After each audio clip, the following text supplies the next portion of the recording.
Naquela noite silenciosa, se você estivesse no meu lugar e tivesse visto o que meus olhos viram atrás daquele altar, talvez tivesse corrido sem olhar para trás. Eu, no entanto, fiquei.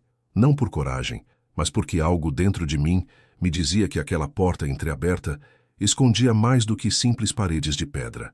Meu nome é Ignácio, e durante mais de 40 anos servi como cardeal, acreditando que cada missa era um reflexo do céu, uma ponte entre a terra e o divino. Mas naquela noite, algo me mostrou que nem sempre o que se esconde por trás da fé é luz.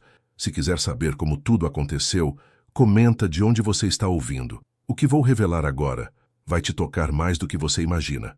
Nasci em um vilarejo pequeno, onde o som das campanas era o relógio que guiava nossas vidas.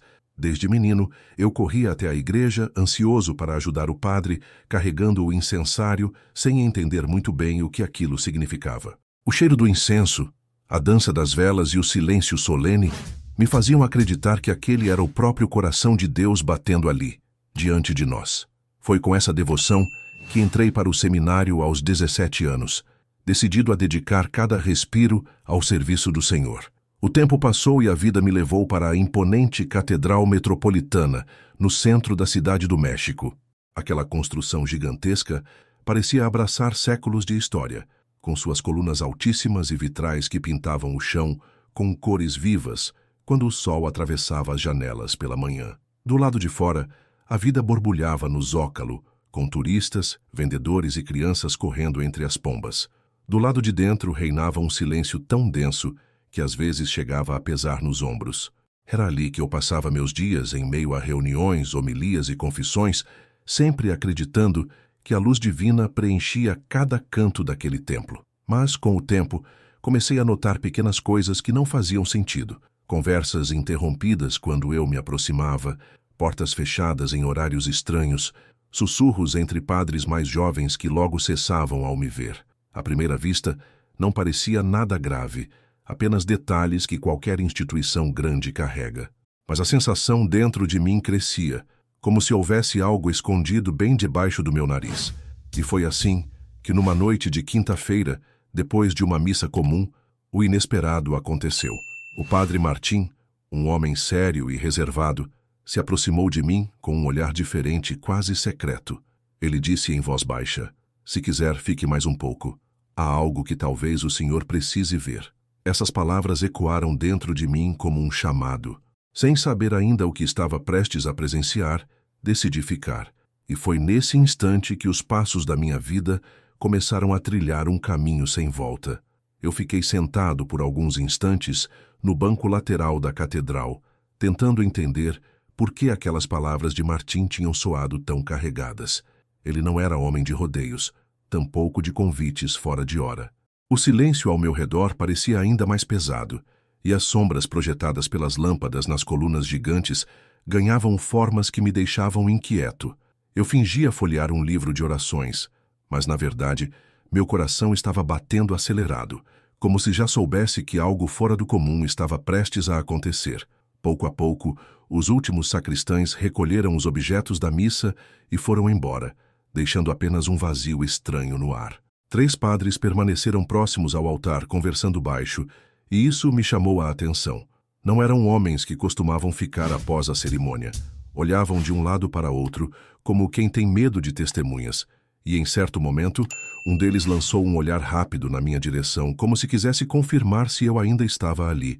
Instintivamente, abaixei a cabeça, disfarçando atenção ao livro. Quando levantei os olhos novamente, eles já não estavam mais no mesmo lugar. Escutei passos indo em direção à sacristia, onde havia uma porta que quase nunca era usada. Aquilo acendeu um alerta dentro de mim. Não era curiosidade apenas, era como se algo me puxasse para segui-los. Então me levantei devagar, tentando não fazer barulho, e atravessei a lateral fria da nave. O eco dos meus próprios passos parecia denunciar minha presença, e cada pedra do chão soava como um tambor no silêncio absoluto. Ao chegar perto da sacristia, notei que a porta estava entreaberta, deixando escapar um feixe de luz e um cheiro estranho. Não era apenas incenso, havia algo metálico misturado, como ferro ou até sangue. Meu corpo inteiro se arrepiou. Encostei a mão na madeira pronto para empurrar, mas hesitei. Do outro lado vinham vozes graves e arrastadas, falando palavras que não reconheci. Não era latim, nem espanhol, nem nenhuma língua que eu tivesse ouvido nas orações da igreja. O som me fez estremecer. Segurei com força o rosário que trazia no bolso e respirei fundo, pedindo em silêncio que Deus me desse clareza. Eu sabia que, se cruzasse aquele limite, nada mais seria como antes. Mesmo assim, a sensação de que o Senhor queria me mostrar algo era mais forte do que o medo. Então, com o coração disparado e as mãos suadas, empurrei a porta só o suficiente para aumentar a fenda. E foi nesse instante, com os olhos fixos na fresta iluminada, que percebi que estava prestes a presenciar algo que jamais poderia esquecer. A luz que escapava pela fenda iluminava um corredor estreito, onde a pedra parecia suar frio. Eu encostei a mão na parede e senti a aspereza dos séculos gravada nela. O cheiro se tornou ainda mais forte, uma mistura densa de incenso e algo ácido, metálico, como se o ar carregasse consigo a memória de sacrifícios antigos. Meu coração batia tão alto que parecia disputar espaço com as vozes que vinham lá de dentro. Elas não cantavam hinos, nem recitavam orações conhecidas. Eram frases curtas, rítmicas, como se cada sílaba fosse um golpe seco ecoando dentro do espaço escondido. Aos poucos, inclinei a cabeça tentando enxergar melhor. O que vi me deixou paralisado. 3 padres estavam dispostos em semicírculo, vestidos com túnicas negras, sem nenhum símbolo que lembrasse a igreja que eu conhecia. No centro do altar, repousava um objeto coberto por um tecido vermelho escuro. Um deles retirou o pano lentamente e revelou um cálice, mas não era dourado nem brilhante como o da Eucaristia. Era opaco, de metal pesado, escurecido pelo tempo, como se carregasse histórias que ninguém ousava contar. Meus olhos acompanharam incrédulos quando um dos sacerdotes despejou dentro do cálice um líquido escuro e espesso. Não era vinho. A forma como o líquido escorria parecia desafiar qualquer explicação comum. Senti a pele arrepiar da cabeça aos pés. Eles se revezavam, pronunciando palavras estranhas enquanto o cálice passava de mão em mão. Quando um deles o ergueu e disse algo em tom mais alto, um arrepio percorreu minha espinha. E imediatamente me veio à mente aquele versículo de Coríntios que dizia: não podeis beber o cálice do Senhor e o cálice dos demônios. Eu queria acreditar que meus olhos me enganavam, que aquilo era apenas um costume antigo mal interpretado, mas no fundo sabia que não era. Os gestos não eram de adoração a Cristo, e sim de invocação a algo oposto. A cada palavra que eles murmuravam, eu sentia o ar pesar como se a própria catedral respirasse de um jeito estranho, sufocante. De repente, um deles bebeu do cálice. Os outros repetiram o gesto, inclinando-se em seguida diante do altar, mas não diante da cruz. Foi nesse instante que um estalo de madeira sob meu pé ecoou pelo corredor. O som pareceu explodir no silêncio e um dos homens virou a cabeça na direção da porta, como se tivesse sentido minha presença.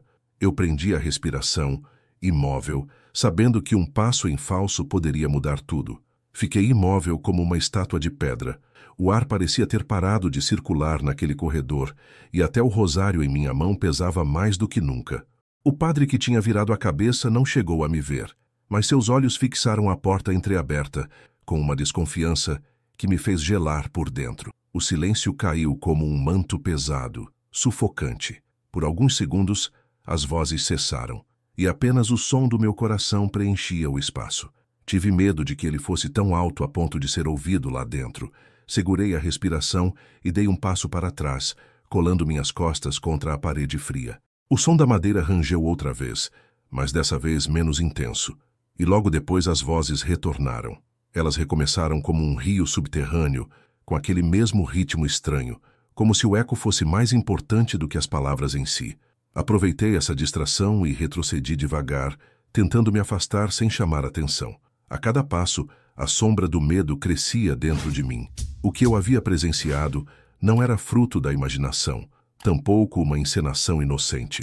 Aquilo carregava um peso espiritual que minhas entranhas reconheciam. A lembrança do cálice opaco, do líquido espesso e dos olhares sombrios não me deixava respirar direito. Quando finalmente cruzei de volta para a sacristia, o frio do lugar me pareceu até reconfortante, como se eu tivesse escapado de algo que não deveria existir.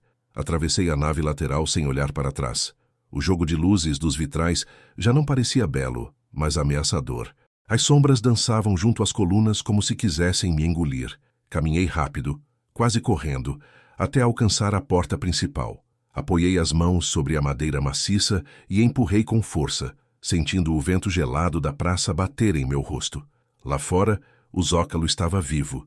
Crianças corriam, vendedores ofereciam tamales e músicos enchiam o ar com melodias improvisadas. O contraste era tão brutal que por alguns instantes pensei que tinha sonhado. Mas o cheiro metálico ainda estava impregnado em minhas narinas, e o peso no peito não me deixava dúvida. Eu havia visto algo que não vinha de Deus. Andei entre a multidão sem realmente enxergar ninguém. As vozes dos padres ainda ecoavam dentro da minha cabeça, misturadas ao burburinho da praça.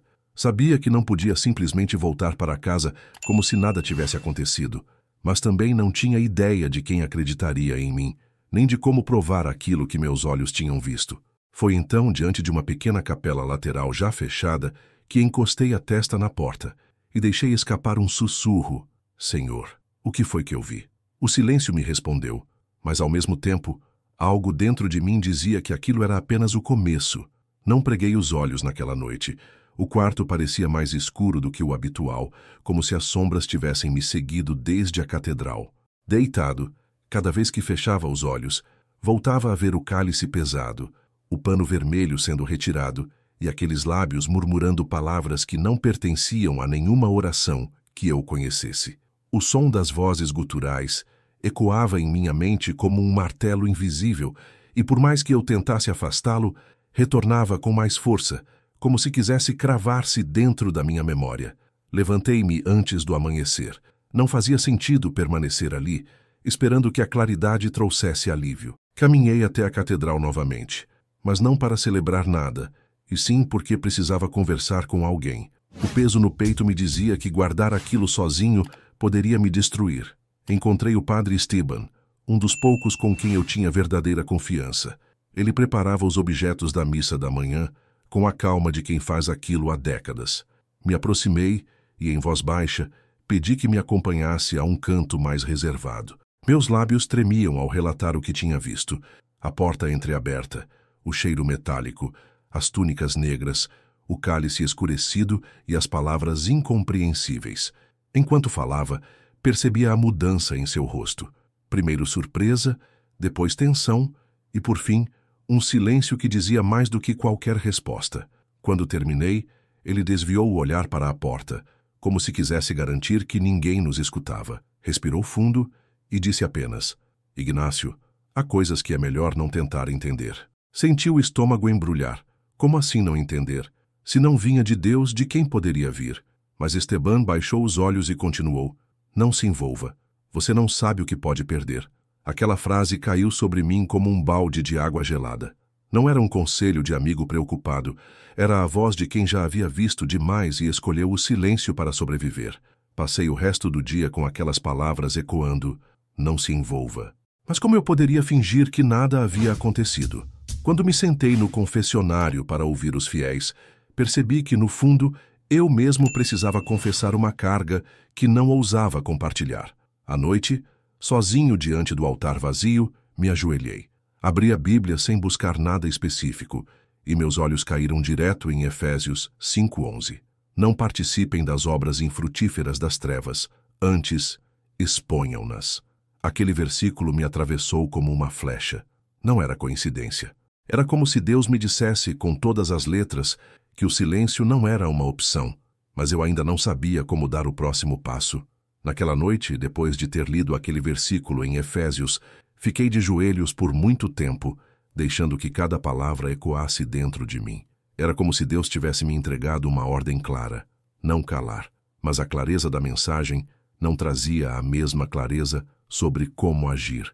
Eu sentia o coração dividido entre o temor e a fé, entre a prudência humana e a obediência divina. Levantei-me do altar com as pernas pesadas, mas com a certeza de que a decisão já não podia ser adiada. Nos dias seguintes, passei a observar cada detalhe com novos olhos. Quem entrava na sacristia, quem saía em horários improváveis, quais conversas se interrompiam quando eu me aproximava. Era como se, de repente, o véu tivesse sido tirado e eu percebesse que havia uma rede invisível de silêncios e olhares dentro da própria catedral. Nada explícito, mas tudo carregado de segredos. Eu sorria para os fiéis, celebrava as missas como sempre, mas por dentro a inquietação crescia como uma brasa escondida. Foi numa manhã qualquer, quando eu saía por uma das portas laterais, que encontrei Mariela, uma mulher simples de cabelos já brancos, que vendia velas e rosários na entrada da catedral há décadas.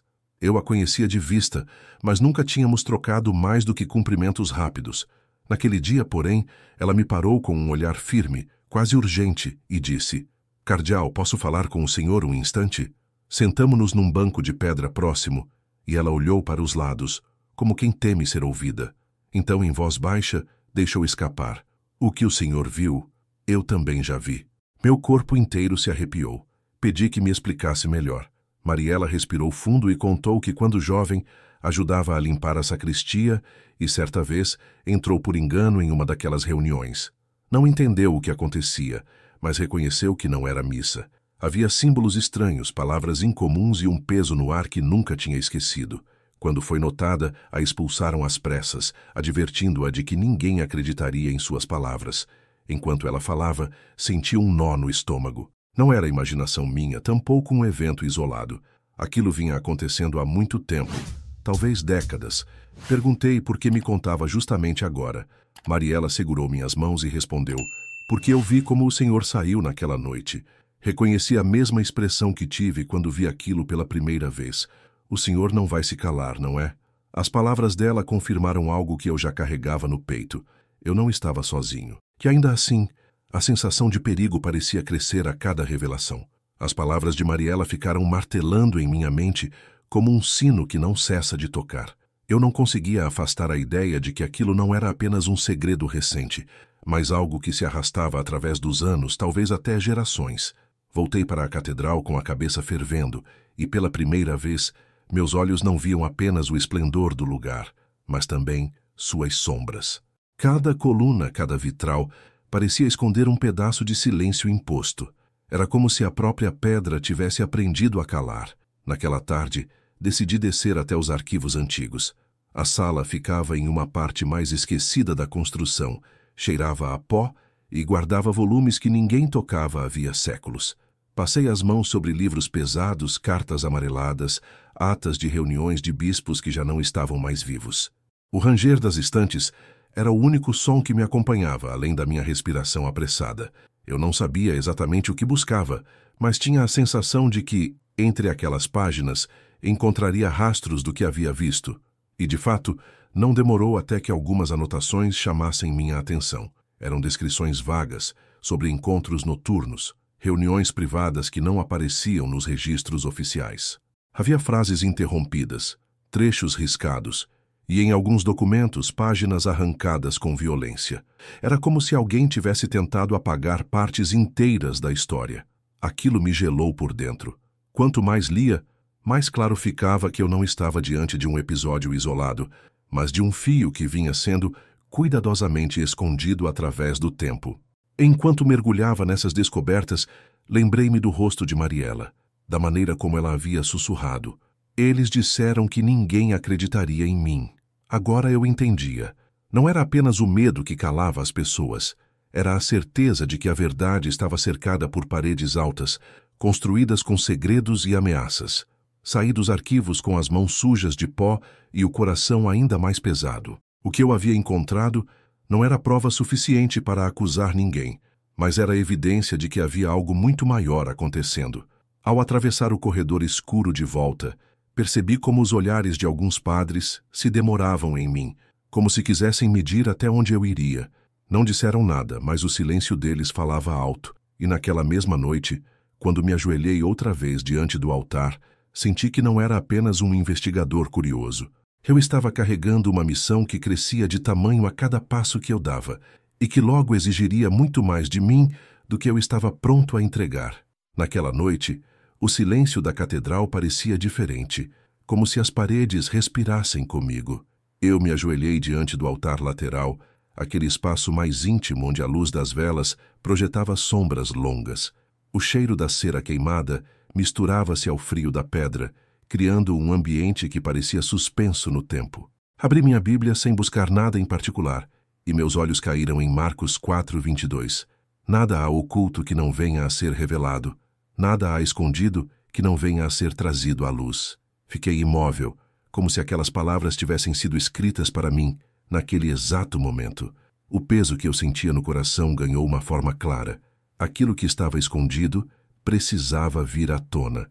Não era mais sobre curiosidade, era sobre obediência. Fechei os olhos e orei em silêncio, pedindo forças, porque sabia que expor o que vi teria um preço alto. O frio da pedra sob meus joelhos parecia me lembrar que eu estava prestes a trilhar um caminho solitário. No dia seguinte, acordei com essa convicção latejando dentro de mim. Cumpri minhas funções habituais, celebrei missa, ouvi confissões, sorri para os fiéis. Mas dentro de mim havia uma voz constante repetindo: não te cales. Cada olhar desconfiado dos outros padres reforçava ainda mais essa certeza. Percebia que alguns evitavam cruzar os olhos comigo, enquanto outros me observavam de longe, como se estivessem medindo cada passo meu. Foi nesse clima de tensão que decidi buscar respostas fora dos muros da catedral. Lembrei-me do padre Antônio, meu antigo mestre no seminário. Já idoso, vivia retirado em uma pequena paróquia rural. Ouvi dizer que sua saúde estava frágil, mas ele havia servido durante anos na mesma catedral que agora guardava segredos sombrios. Talvez soubesse mais do que eu imaginava. Peguei um ônibus ao amanhecer. O caminho era longo, ladeado por campos secos e casas simples de adobe. Crianças corriam descalças pelas ruas de terra, e o cheiro de café fresco se misturava ao de lenha queimando. Aquela simplicidade contrastava com a pompa da catedral, e me fez refletir sobre a pureza da fé que tantas vezes se perde quando o poder entra em cena. Quando finalmente cheguei, encontrei Antônio sentado sob a sombra de um jacarandá, com um rosário nas mãos. Seu rosto envelhecido se iluminou com um sorriso ao me ver. Nos cumprimentamos com afeto, mas eu não perdi tempo com rodeios. Sentei-me diante dele, respirei fundo e comecei a relatar o que tinha visto atrás do altar. Enquanto eu falava, percebi que seus olhos permaneciam fixos nos meus, e nenhuma palavra de surpresa escapava de seus lábios. Foi só quando terminei, com a voz embargada, que ele baixou os olhos e disse algo que me deixou atônito. As palavras do padre Antônio caíram sobre mim como um trovão abafado. Não me surpreende, eu já sabia disso há muito tempo. Por um instante, pensei ter entendido errado. Como poderia ele, meu mestre, um homem que me guiou nos primeiros passos do sacerdócio, carregar tamanha revelação sem jamais ter dito nada? O vento balançava as folhas do jacarandá acima de nós, e o farfalhar soava como um sussurro que confirmava o peso do que eu acabara de ouvir. Olhei para ele esperando que se explicasse. Seu rosto, enrugado pelos anos, estava sério, e seus dedos apertavam o rosário como quem se agarra a uma tábua de salvação. Eu era jovem, disse com voz rouca. Não tinha posição nem voz para enfrentar aquilo. Fui aconselhado a silenciar, a acreditar que era melhor para todos. A cada palavra, eu sentia um nó crescer no meu estômago. Ele confessava que havia visto sinais, pressentido as mesmas coisas que agora eu descobria, mas havia escolhido calar. O medo me venceu, continuou sem levantar os olhos. Disseram que mexer nesse assunto traria mais mal do que bem, que seria como abrir feridas incuráveis. Eu acreditei. Mas com o tempo, percebi que o silêncio não cura, apenas apodrece por dentro. Essas últimas palavras ficaram pairando entre nós, como se ele estivesse falando não apenas comigo, mas também com sua própria consciência marcada pelo arrependimento. Depois, com mais firmeza, citou Jeremias: Ponde-vos nos caminhos, olhai, e perguntai pelas veredas antigas, qual seja o bom caminho, e andai por ele. Aquele versículo saiu de sua boca como uma chave entregue em minhas mãos. Não era apenas uma lembrança bíblica, era uma convocação. Padre Antônio me encarou e pela primeira vez, seus olhos marejados encontraram os meus. Talvez Deus esteja colocando você nesse ponto da estrada para não cometer o mesmo erro que eu cometi. Fiquei em silêncio, tentando processar o peso daquelas palavras. De um lado, sentia compaixão por aquele homem que havia carregado durante anos o fardo do medo. Do outro, a responsabilidade parecia dobrar sobre meus ombros. Se ele não teve forças para agir, será que eu teria? Entramos juntos na pequena igreja. As paredes simples, pintadas à mão, contrastavam com o ouro e o mármore da catedral. Ajoelhei-me diante do altar singelo e deixei que meu coração derramasse uma oração sincera. Senhor, dá-me coragem para não repetir o silêncio dele. O eco da minha voz ainda vibrava no ar quando senti a mão trêmula de Antônio em meu ombro. Ele sussurrou algo que até hoje não consigo esquecer. O sussurro do padre Antônio ainda ecoava em meus ouvidos quando me levantei daquele banco de madeira. Ele segurou minha mão com firmeza e, com a voz fraca, mas carregada de convicção, disse: Ignácio, o dia em que decidir falar não estará sozinho. Eu estarei em oração por você. Aquelas palavras me atravessaram como uma lâmina fina. Não eram apenas um conselho, eram uma espécie de bênção, um envio silencioso. Saí da pequena paróquia com o coração pesado e, ao mesmo tempo, inflamado. O caminho de volta foi lento. O ônibus balançava pelas estradas de terra, levantando poeira que entrava pelas janelas abertas. Enquanto observava os campos e as casas simples, minha mente girava em torno da mesma pergunta. Até onde eu estava disposto a ir? O medo tentava se instalar, lembrando-me de tudo o que eu podia perder. Meu título, minha posição, minha casa. Mas, ao mesmo tempo, a lembrança daquelas palavras bíblicas: não participem das obras infrutíferas das trevas, mas antes as denunciem, martelava dentro de mim como uma ordem que não podia ser ignorada. Quando cheguei à cidade, percebi que já não era o mesmo homem que tinha partido naquela manhã.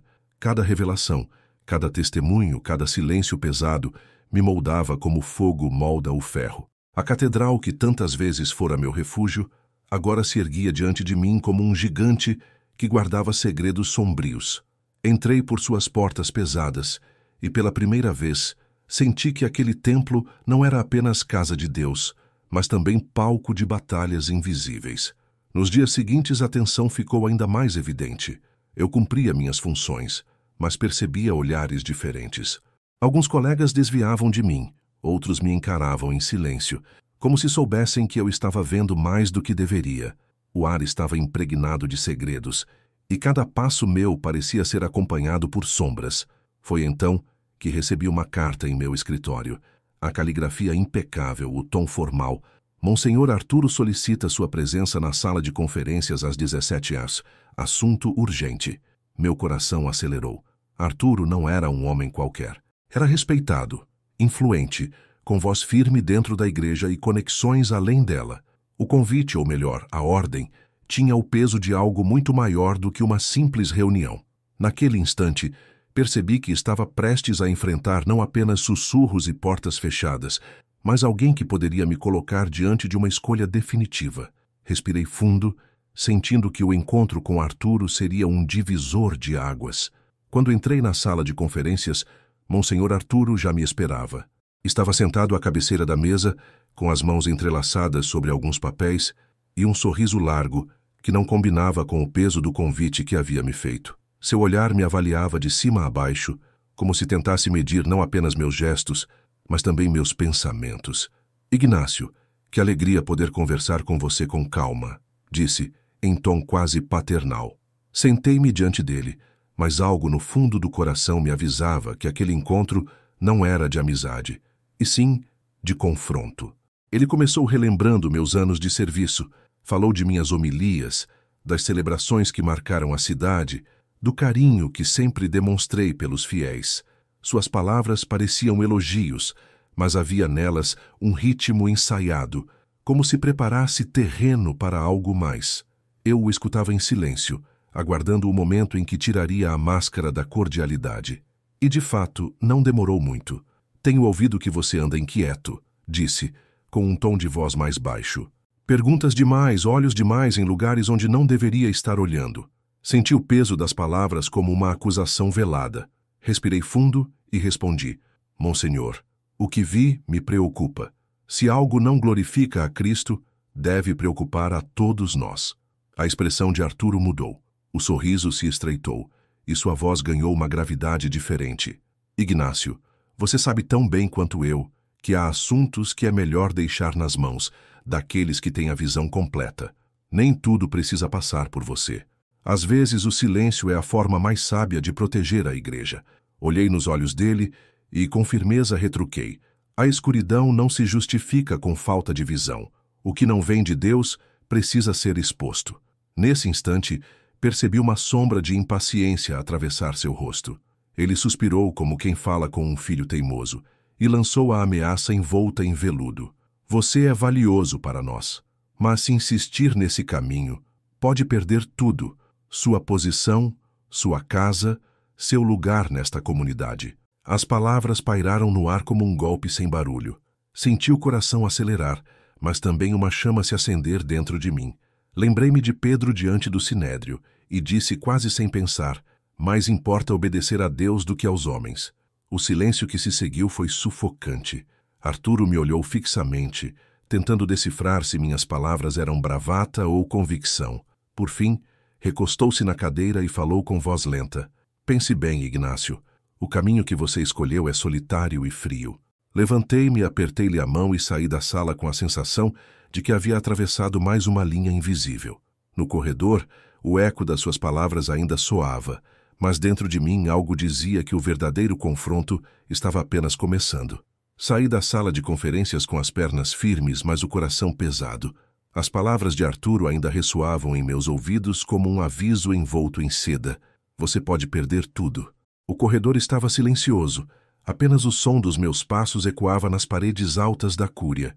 E, no fundo, eu sabia que, de alguma forma, aquele encontro tinha sido apenas o primeiro movimento de uma guerra silenciosa. Caminhei até meus aposentos e fechei a porta com força, como se quisesse bloquear não apenas o mundo, mas também o peso que trazia por dentro. Joguei-me de joelhos ao lado da cama, com as mãos cobrindo o rosto. A oração saiu em sussurros quase sem forças. Senhor, tu sabes que sou fraco, que sinto medo, que às vezes me pergunto se vale a pena enfrentar algo tão grande, mas também sabes que não posso calar o que vi. As lágrimas vieram sem que eu as chamasse, quentes, pesadas, lavando a angústia que até então eu guardava em silêncio. Enquanto orava, me lembrei do Padre Antônio e de suas palavras: o dia em que decidir falar, não estará sozinho. Aquilo me trouxe um consolo estranho, como se a solidão que Arturo tinha me prometido não fosse exatamente verdadeira. Havia pessoas que, mesmo em silêncio, sustentariam minhas costas com oração. Havia uma nuvem de testemunhas invisíveis que me lembrava que a fé nunca caminha sozinha. Naquela noite antes de dormir, voltei a abrir a Bíblia. Desta vez, meus olhos caíram em Atos 5:29. É necessário obedecer a Deus antes que aos homens. A mesma passagem que havia brotado dos meus lábios diante de Arturo não era coincidência. Era como se o próprio Espírito confirmasse, de novo e de novo, o rumo que eu deveria seguir. Fechei o livro com as mãos firmes, sentindo que essa palavra se tornava não apenas um versículo, mas uma bússola. Os dias seguintes se tornaram um campo de tensão invisível.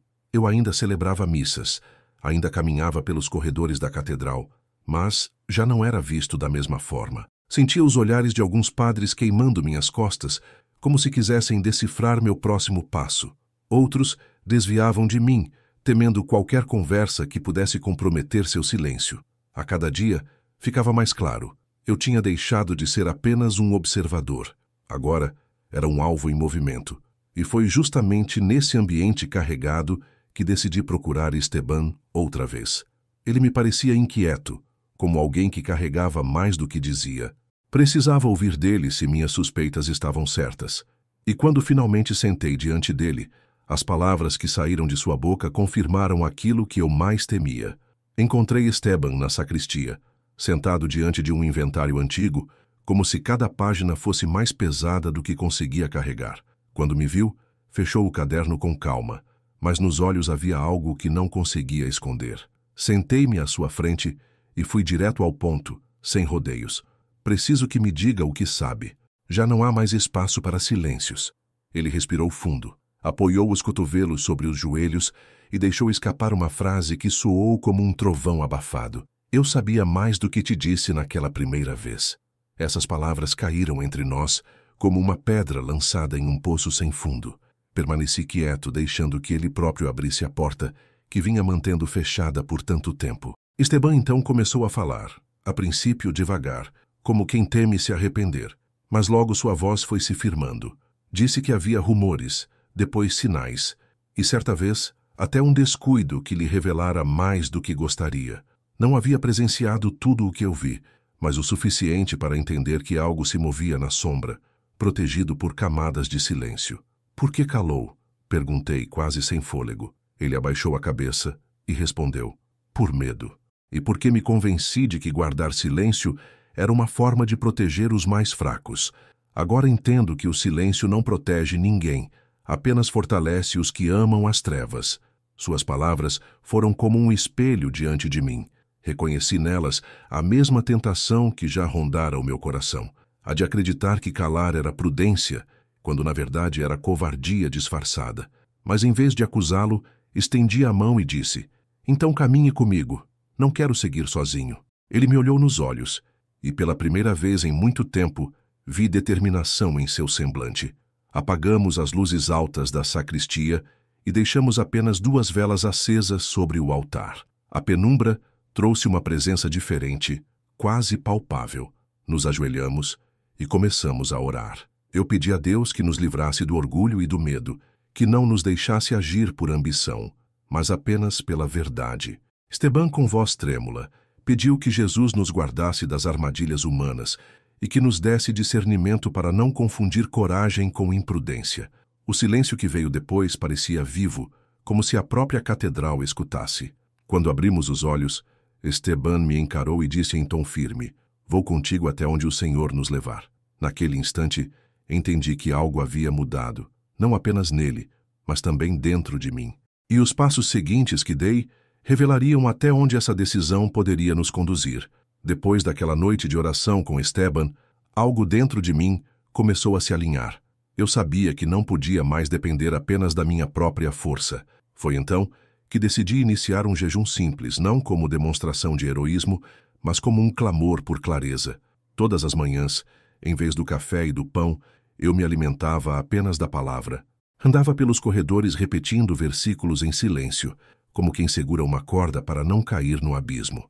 As Escrituras se tornaram minha companhia constante. Em Josué, li: esforça-te e sê corajoso.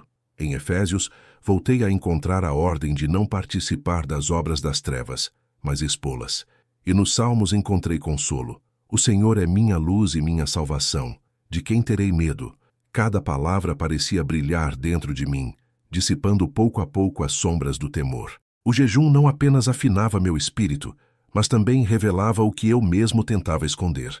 Descobri medos mascarados de prudência, ressentimentos disfarçados de justiça e até um desejo secreto de preservar minha reputação. Percebi que, se fosse seguir adiante, precisaria entregar tudo isso a Deus. E de fato foi o que fiz, em lágrimas silenciosas diante do altar vazio. Uma tarde, enquanto caminhava pela cidade, meus passos me levaram sem querer até uma pequena igreja evangélica de bairro. O letreiro simples dizia: Igreja Vida Nova. Curioso e cansado, empurrei a porta. Lá dentro não havia vitrais coloridos nem colunas imponentes. Havia apenas cadeiras de plástico, um teclado gasto e um grupo de pessoas comuns cantando com os olhos fechados. Não havia ensaio perfeito, mas havia verdade. Fiquei no fundo, observando. Uma senhora com avental ainda manchado de farinha cantava de olhos fechados. Um jovem de uniforme de entregador erguia as mãos com simplicidade. Aquela gente orava e louvava com uma liberdade que eu já não via fazia anos. O pastor leu em Hebreus 12: Corramos com perseverança, olhando para Jesus, autor e consumador da fé. As palavras ecoaram no meu peito como um chamado antigo, quase esquecido. No final, cada pessoa orou por quem estava ao lado. Um rapaz aproximou-se de mim, colocou a mão em meu ombro e perguntou: Como posso orar pelo Senhor? Respirei fundo e respondi sem rodeios: Ore para que eu obedeça a Jesus, custe o que custar. Ele orou em voz simples, e eu chorei como não chorava há anos. Não de medo, mas de alívio. Ao sair dali, a noite parecia mais leve, e dentro de mim crescia a certeza de que Deus estava me preparando para algo ainda maior. Naquela noite, depois de sair da pequena igreja de bairro, caminhei pelas ruas com o coração queimando. O vento frio batia em meu rosto, mas dentro de mim havia um calor que não sentia havia décadas. Eu lembrava do tempo de seminário, quando minha fé ainda não estava coberta por camadas de títulos, cargos e responsabilidades. Era como se o Senhor tivesse me conduzido até ali para me lembrar de onde tudo havia começado. Não no luxo da catedral, mas no simples gesto de me ajoelhar diante dele, com nada além de um coração sincero. Voltei para a catedral ainda naquela noite. Entrei pela capela lateral e vi que uma única vela ainda ardia diante do altar. A chama lançava sombras que se moviam nas paredes como se tivessem vida própria. Me ajoelhei e as palavras saíram da minha boca como um desabafo. Senhor, não permitas que eu troque a pureza do teu chamado pela comodidade de um cargo. Dá-me coragem, dá-me mansidão, mas acima de tudo, dá-me a tua verdade. Fiquei ali por longos minutos, talvez horas, apenas olhando a chama da vela. Ela parecia me dizer que a luz não precisava ser grande para vencer a escuridão. Bastava existir, e naquele instante percebi que a batalha que eu enfrentava não era apenas contra homens de batina, mas contra forças muito maiores que se escondiam atrás de rituais e paredes de pedra. No dia seguinte, enquanto ainda meditava sobre tudo, recebi um envelope branco, selado com o brasão dourado da Conferência Episcopal. O remetente me pedia que abrisse imediatamente. Dentro, uma carta breve e direta. Estimado Cardenal Ignácio, nos alegraria que presidisse a Missa da Unidade, transmitida em rede nacional, neste domingo às 11 horas. Meus dedos tremeram ao segurar aquele papel. A Missa da Unidade não era um evento comum. Milhares de famílias em todo o país assistiriam. Cada palavra, cada gesto seria registrado. E ali estava eu, sendo convidado a ocupar o altar diante de todos. Não era apenas uma honra, era uma encruzilhada. Senti o peso da decisão cair sobre mim. Um caminho me oferecia segurança, prestígio e tranquilidade. O outro me empurrava para o desconhecido, para a rejeição e, talvez, para o fim da minha carreira. Mas, acima de tudo, aquele convite soava como um chamado, como se Deus estivesse abrindo diante de mim a oportunidade de falar não só para uma congregação, mas para toda uma nação. E naquela noite, enquanto me ajoelhava mais uma vez diante da cruz herdada de meu avô, percebi que o céu inteiro parecia em silêncio, como se aguardasse minha resposta. Apaguei as luzes do meu escritório naquela noite e deixei acesa apenas a pequena lâmpada que iluminava a cruz de madeira, herdada de meu avô. Sentei-me no chão, como fazia nos tempos de seminário, e deixei que o silêncio me cercasse. Não era um silêncio leve, mas um peso que parecia encher o ar, como se o próprio céu aguardasse minha decisão. Fechei os olhos e sussurrei: Senhor, se eu falar, posso perder tudo, mas se eu calar, que tipo de servo serei? As lágrimas vieram sem aviso, escorrendo quentes pelo rosto. Não eram lágrimas de medo apenas, mas de quem percebe que está diante de um ponto sem retorno.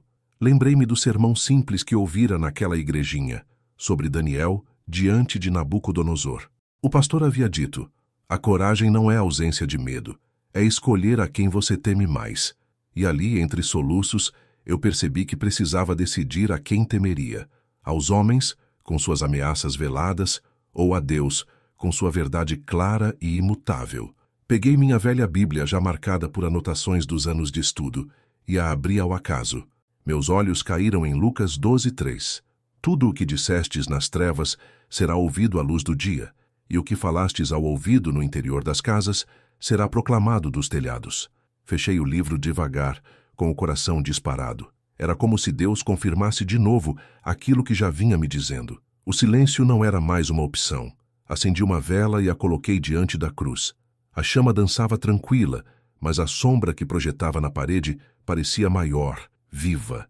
Permaneci de joelhos, e minhas palavras se transformaram em um voto: mesmo que eu perca tudo, não negarei a verdade. O eco dessa frase parecia gravado nas próprias paredes do quarto, como se não fosse apenas uma decisão minha, mas um pacto entre mim e Deus.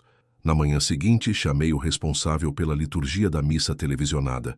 Com voz firme, confirmei minha participação, mas acrescentei um pedido incomum. Queria preparar a homilia sozinho, sem revisão prévia. O assistente hesitou. Tentou disfarçar a surpresa, mas acabou concordando. Nos dias que se seguiram, cada minuto livre foi consumido diante das folhas em branco. Escrevia, apagava, reescrevia, não buscando palavras bonitas ou discursos eloquentes, mas verdades que saíssem da escritura e do fundo da minha alma. Eu sabia que aquela mensagem poderia me custar caro, mas também sabia que, se não a entregasse, carregaria o peso da omissão pelo resto da vida. E à medida que o domingo se aproximava, o céu parecia mais claro, como se anunciasse que a hora da verdade estava chegando. Os dias que antecederam o domingo foram uma mistura de silêncio e intensidade. Eu mal falava com os outros padres, apenas cumpria as funções litúrgicas com a serenidade de quem escondia dentro de si um segredo em brasa. Nas horas livres, trancava-me no quarto com minhas anotações. Escrevia e rasgava folhas inteiras, porque não queria que minhas palavras fossem fruto do medo ou da raiva. Precisavam vir de um lugar mais profundo, daquele ponto em que a verdade e a fé se encontram. Às vezes, parava de escrever e ficava apenas olhando para a chama de uma vela, pedindo em silêncio que não fosse minha voz a ser ouvida, mas a de Cristo através de mim. Quanto mais o domingo se aproximava, mais claro ficava que eu não estava apenas preparando uma homilia. Eu estava preparando meu coração para perder tudo. E ainda assim, havia uma paz estranha me sustentando, como se cada lágrima daquelas noites tivesse regado a semente de uma coragem que não era minha. Na véspera, passei longas horas em oração. Não pedi proteção, nem sucesso, nem aplausos. Pedi apenas que a vontade de Deus prevalecesse, mesmo que isso significasse humilhação pública. Quando finalmente fechei os olhos para dormir, o peso que me acompanhava há semanas pareceu se dissolver. Descansei como não descansava fazia muito tempo. O sol de domingo amanheceu claro, quase dourado. As ruas estavam cheias de gente comum a caminho de seus compromissos, sem imaginar o que estava prestes a acontecer dentro da catedral. Eu me vesti devagar, ajustando cada parte da batina como se fosse um gesto de oração silenciosa. Enquanto amarrava o símbolo, lembrei das horas que havia passado de joelhos, da promessa que havia feito diante da cruz do meu avô, e senti que cada detalhe daquele ritual pessoal me preparava para o altar. Ao chegar à catedral, percebi a atmosfera diferente. Técnicos ajustavam câmeras, cabos e microfones. O brilho das luzes artificiais se misturava à grandeza dos vitrais, criando um cenário quase teatral. O produtor da transmissão me cumprimentou com um sorriso ensaiado e disse: "Milhões de pessoas verão o Senhor hoje." Assenti em silêncio, mas dentro de mim respondi: "Não me verão, verão aquele que me enviou." A missa começou como qualquer outra, com cantos, leituras e respostas, mas eu sabia que cada palavra me levava para mais perto do momento decisivo. Quando chegou a hora da homilia, subi os degraus lentamente. Segurei o ambão com firmeza e deixei que o silêncio reinasse por alguns segundos. Então respirei fundo e comecei a falar, com a certeza de que nada mais seria igual depois daquele instante. Olhei para o povo reunido diante de mim e, por um instante, senti minhas pernas tremerem. A catedral estava cheia e, ao mesmo tempo, sabia que, além das paredes de pedra, milhares de lares acompanhavam cada movimento pela televisão. O silêncio era tão profundo que até o estalar de uma vela soava como trovão. Respirei fundo e deixei que as palavras que ardiam em meu peito finalmente encontrassem caminho. Comecei lembrando a todos que a fé não é um espetáculo, mas um encontro com a verdade. Contei de quando era menino no vilarejo, de como corria até a igreja para carregar o incensário sem entender muito bem o que fazia, mas sentindo que Deus estava ali, presente em cada detalhe. Vi nos rostos das pessoas um brilho de reconhecimento, como se também fossem transportadas às suas memórias mais simples e sinceras. Então, minha voz ganhou firmeza. Abri a Bíblia sobre o ambão e li em voz clara: "Nada há oculto que não venha a ser revelado." O versículo ecoou nas abóbadas como se fosse amplificado pelo próprio céu. Fiz uma pausa e senti o peso do momento. Eu podia voltar atrás, escolher as palavras seguras, mas a chama dentro de mim não permitia. Continuei dizendo que, muitas vezes, dentro das próprias paredes que deveriam guardar a luz, se escondem sombras, que a igreja deveria ser refúgio de fé e não lugar de segredos. Percebi alguns padres se mexendo nos bancos, desconfortáveis. Vi olhares rápidos, sinais trocados, mas não parei. Contei ao povo que havia coisas acontecendo às escondidas e que não era apenas minha obrigação, mas também deles, como corpo de Cristo, manter a fé limpa de falsidades. Disse que Deus não habita em rituais vazios, mas em corações quebrantados. Enquanto falava, algo extraordinário aconteceu. Uma senhora que estava na primeira fila começou a chorar alto, segurando o rosário com força. Logo depois, um homem levantou-se no meio da multidão e ergueu a Bíblia aberta acima da cabeça, como quem confirma cada palavra. O murmúrio cresceu, misto de comoção e surpresa. Eu sabia que minhas palavras estavam lançadas e não poderiam mais ser recolhidas. A homilia se tornara um divisor, e naquele instante compreendi que estava atravessando uma linha sem retorno. O ambiente estava carregado, como se o próprio ar aguardasse a reação dos que detinham o poder. E foi nesse ponto que percebi um movimento discreto no fundo da catedral. No fundo da catedral, vi 2 homens de batina escura se levantarem quase ao mesmo tempo. Seus passos eram lentos, mas firmes, e não havia dúvida de que vinham em minha direção. O coração disparou dentro do peito, mas minha voz não vacilou. Continuei falando mesmo sabendo que cada palavra parecia atiçar ainda mais o incômodo daqueles que preferiam o silêncio. O povo, porém, estava atento, alguns com lágrimas nos olhos, outros de boca aberta, como se não acreditassem no que estavam ouvindo. Os homens pararam perto do altar, sem me interromper, mas a presença deles era uma sombra visível sobre mim. Olhei rapidamente em direção às câmeras e lembrei que não estava falando apenas para os que estavam ali, mas para milhares que assistiam em casa. Isso me deu a coragem que eu precisava. Abri novamente a Bíblia e declarei em voz alta: ai daqueles que fazem da casa de Deus uma caverna de ladrões. O eco dessas palavras percorreu a nave inteira, e não houve quem não estremecesse. Um burburinho começou entre os fiéis. Pessoas se levantaram, algumas em sinal de apoio, outras confusas, murmurando entre si. Eu percebia que cada sílaba que saía da minha boca era como uma chama acesa em um campo seco, e quanto mais falava, mais impossível se tornava voltar atrás. Os homens ao meu lado trocavam olhares inquietos, como se aguardassem o momento certo para agir. Então, aconteceu algo inesperado. Mariela, a mulher simples que vendia velas na entrada da catedral, estava ali entre os fiéis. De repente ela se levantou e gritou: é verdade, ele está falando a verdade. Eu vi! Sua voz rompeu o silêncio como um raio, e de imediato outras pessoas começaram a se manifestar, lembrando de coisas que haviam presenciado ou ouvido em sussurros pelos corredores. O peso da verdade começou a ganhar corpo coletivo. Não era mais apenas a minha voz isolada. Senti os homens ao lado se moverem, como se quisessem me retirar dali à força, mas já era tarde. O povo reagia, alguns se levantando em defesa, outros chorando alto. O clima na catedral deixou de ser de mera curiosidade para se tornar de confronto. E em meio ao tumulto crescente, percebi que não era mais eu contra eles, mas a própria verdade contra um sistema que tentava se proteger a todo custo. Segurei firme o ambão, e o suor escorria pela minha testa, mas dentro de mim uma certeza queimava.